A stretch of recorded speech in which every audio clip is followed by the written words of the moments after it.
So this is my start of my card. It's a Strathmore card. It's watercolor paper, but I want to add some trees. So some pine trees I think would really help with this scene. And I'm going to show you how I do the boughs. Hopefully you'll be able to see me paint there. So I've got just my koi watercolor palette, which is handy for traveling or just doing for, you know, quick things in your sketchbook or you're doing your cards. So there's a couple ways I can do that. I can drop, I've got a dropper here. So here's the dropper. And I've got a little bit of water in there. So I can actually, this is all dry, mind you.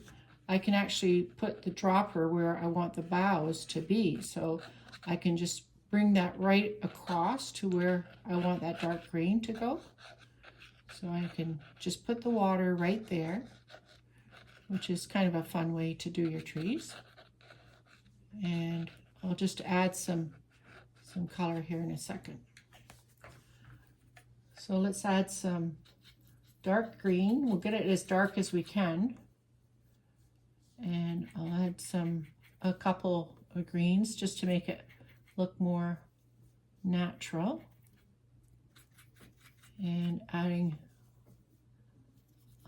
quite a bit of mixing the two greens together, the oxide green and the sap green.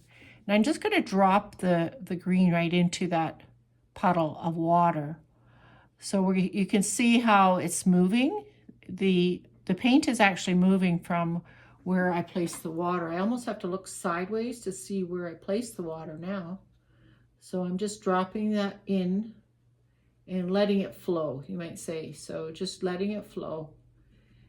And then if I want to, I can still add some snow after it dries, of course, by adding the white gouache. So have some fun with using your dropper and just let it go. Let it soften up.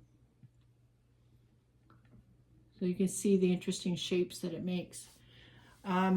If you want it so that you don't see right through to your horizon, of course, I didn't use any biscuit or anything on mine, so I can add a little bit of dark in there as well, so it covers up that area of the horizon underneath.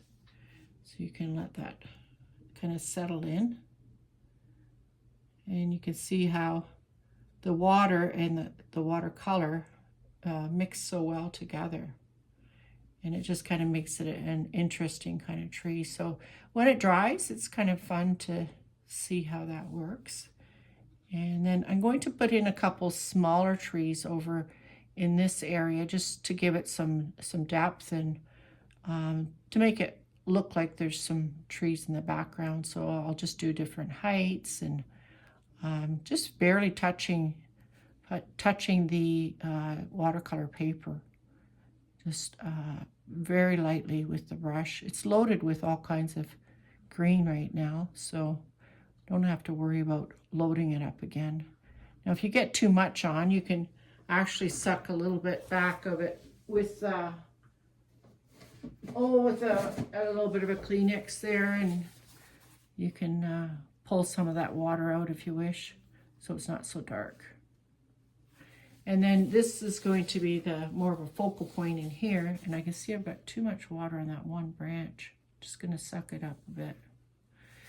So this is going to be a focal point. So just doing one bit of painting over that, it will give it more dimension as well. So realize that there's the foreground. This will be the foreground, and then there's the middle ground, and then the background. So try to work away with what you have in terms of creating that depth in your painting, whether it's small or large. It's all works the same. Okay, so I'll let you give that a try, and I'll hold it up for you so you can see where I'm at with it. I'll try not to move it too much so you can see the difference that it makes. So hopefully that shows up before I start dripping all over. Okay, thank you, and till next time, bye.